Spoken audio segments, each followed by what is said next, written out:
नमस्कार, मैं हूं प्रीति सरु और आप देख रहे हैं न्यूज 220। आइए चलते हैं आज की कुछ खास खबरों की ओर। छत्तीसगढ़ में पड़ रही कड़कड़ाती ठंड के बीच आज साल 2025 का आखिरी दिन है और नए साल 2026 की तैयारी का जश्न मनाया जाएगा। आज राजधानी रायपुर सहित प्रदेश के दुर्ग, भिलाई, बिलासपुर, जगदलपुर, कोरबा, अंबिकापुर और बिलासपुर जैसे प्रमुख शहरों में जश्न की तैयारी शुरू हो चुकी है। कई होटलों और रिसोर्ट में पुराने साल की विदाई और नए साल के आगमन को धूमधाम से मनाने के लिए कुछ खास सेलिब्रिटीज को बुलवाया गया है। इन खास जगह पर जाने के लिए एंट्री पास भी रखे गए हैं।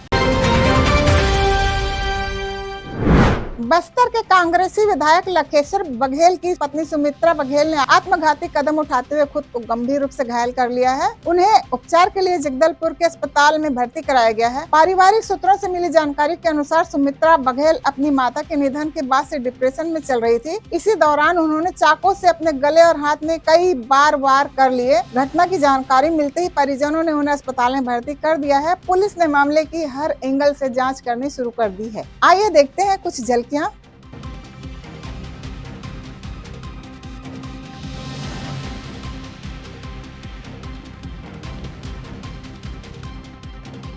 आज दिनांक 30/12/25 को सुबह कोतवाली पुलिस को इन्फॉर्मेशन मिली थी कि श्रीमती सुमित्रा बघेल जी महारानी अस्पताल में भर्ती हुए थे क्योंकि उनको कुछ इंजुरीज थी। इसके कारण कोतवाली पुलिस टीम भोला सिंह राठौड़ के नेतृत्व में यहाँ पर आई थी और जब यहाँ से बातचीत की गई, परिजनों से भी बातचीत की गई, उसमें यह प्राप्त हुआ कि अभी जो इंजुरीज है वो सेल्फ इन्फिक्टेड काइंड ऑफ है। उनके मेड का भी कथन लिया गया था और डॉक्टर ने भी। सुमित्रा बघेल जी से बात करने पर उन्होंने खुद यह बताया था सुबह कि उन्होंने खुद से ही खुद को चोटिल किया है। और उनके भाई से भी जब हमारा इस बातचीत हुई परिजनों के, तो भाई ने भी बताया कि विगत कुछ महीनों से सुमित्रा मैडम जो है वो परेशान थी क्योंकि अगस्त महीने में उनकी मातुश्री की डेथ हुई है और इसके अलावा उनके कुछ मेडिकल इश्यूज भी थे। कुछ महीने से उनका ट्रीटमेंट चल रहा था अस्पताल में। इसके कारण लगता है कि सुबह से और 2-3 दिनों से वो उस टाइप के डिप्रेशन के सिम्बल्स भी दिखा रहे थे, सिम्टम्स भी दिखा रहे थे। जो भी हमको इन्फॉर्मेशन अभी तक प्राइमा फेसी मिली है परिजनों द्वारा या फिर उनके घर में काम करने वाले लोगों द्वारा, उनके भाई द्वारा, प्रतीत यही होता है कि उन्होंने खुद से ही खुद को इंजुरीज दी है। अभी वो धोखे से बाहर है, लेकिन क्योंकि डॉक्टर ने कहा है कि एक चोट जो है गले के पास लगी हुई है तो बात करना सही नहीं है। अभी वो आईसीयू में एडमिटेड है and she is out of danger, but I think she will recover in some days.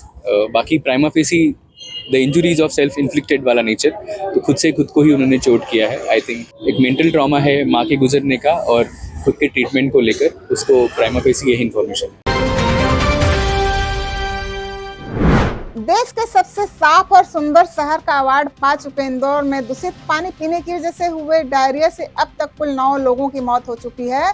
आज सुबह 5 माह के बच्चे की मौत के बाद ये आंकड़ा बढ़ गया है, जबकि कलेक्टर ने सिर्फ 4 और इंदौर के महापौर ने अभी तक सिर्फ 7 मौतों की पुष्टि की है। अभी भी 111 लोग इलाज के लिए शहर के अलग अलग अस्पतालों में भर्ती हैं।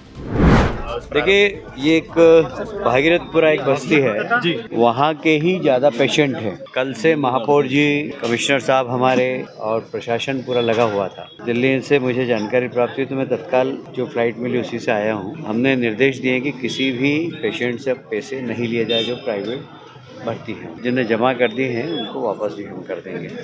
इनका पूरा खर्चा हम लोग उठाएंगे।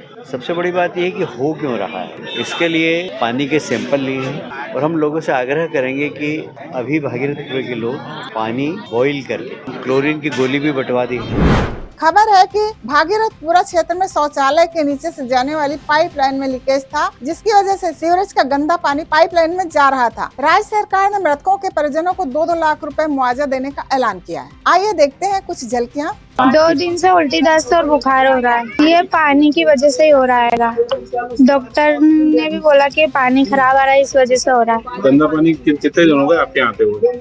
बहुत, 1 महीने से ऊपर हो गया है। ये उल्टी दस्त की शिकायत हुई कल सुबह, आधा घंटा हुआ और खत्म हो गया, जो कि पानी की टंकी में केमिकल मिला। क्योंकि परसों के दिन जो पानी आया था ना, परसों नरसों वो कड़वा पानी बहुत आया था, पी नहीं पा रहे थे। और अभी भी पानी आप देख सकते हो, आपको अगर हम नर्मदा का पानी पिलाएंगे ना, आप पी नहीं पाओगे। अभी तो हमारी ताई जी एक्सपायर हो गई है, बच्चा भी सीरियस है, वो भी आईसीयू में भर्ती है।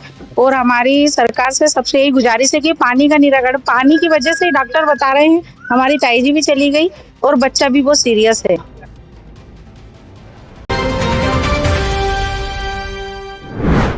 दिनों दिन बढ़ रहे बलात्कार की घटनाओं के बीच अब वकील भी सुरक्षित नहीं रही। पिछले दिनों हरियाणा के पानीपत कोर्ट में प्रैक्टिस करने वाली एक महिला वकील के साथ उसके एक वकील मित्र के द्वारा बलात्कार किए जाने का मामला सामने आया है। खबर यह भी है कि आरोपी ने महिला वकील की अश्लील फोटो और वीडियो भी अपने मोबाइल के कैमरे में रिकॉर्ड कर लिया था, जिसके बाद से वो लगातार ये धमकी देकर उसका दैहिक शोषण करता रहा कि वह फोटो और वीडियो अन्य वकील साथियों के बीच वायरल कर देगा। लगातार हो रहे दैहिक शोषण, ब्लैकमेलिंग और जान से मारने की धमकियों से परेशान होकर आखिरकार उक्त पीड़ित महिला वकील ने पूरे मामले की लिखित शिकायत पुलिस के अधिकारियों को दी। पीड़ित महिला वकील की शिकायत के आधार पर आरोपी वकील के खिलाफ विभिन्न धाराओं के तहत मामला दर्ज कर शनिवार की रात को आरोपी वकील को गिरफ्तार कर लिया गया है। पुलिस इस पूरे मामले में अब अगली कार्रवाई कर रही है।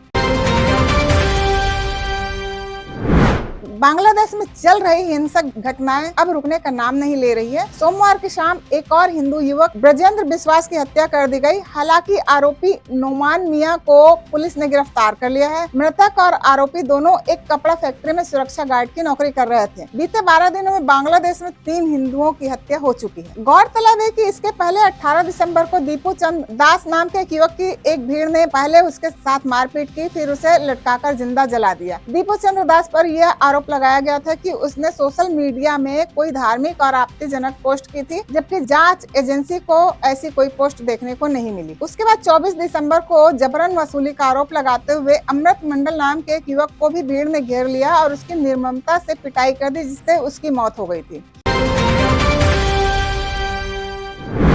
नमस्कार, मैं हूं प्रीति सरू और आप देख रहे हैं न्यूज़ 220। हमारी आज की यह खबर आपको कैसी लगी, अपनी राय कमेंट में अवश्य बताएं। चैनल को लाइक एवं सब्सक्राइब करना न भूलें। मिलते हैं फिर कल एक नई खबर के साथ, तब तक के लिए दीजिए इजाजत। नमस्कार।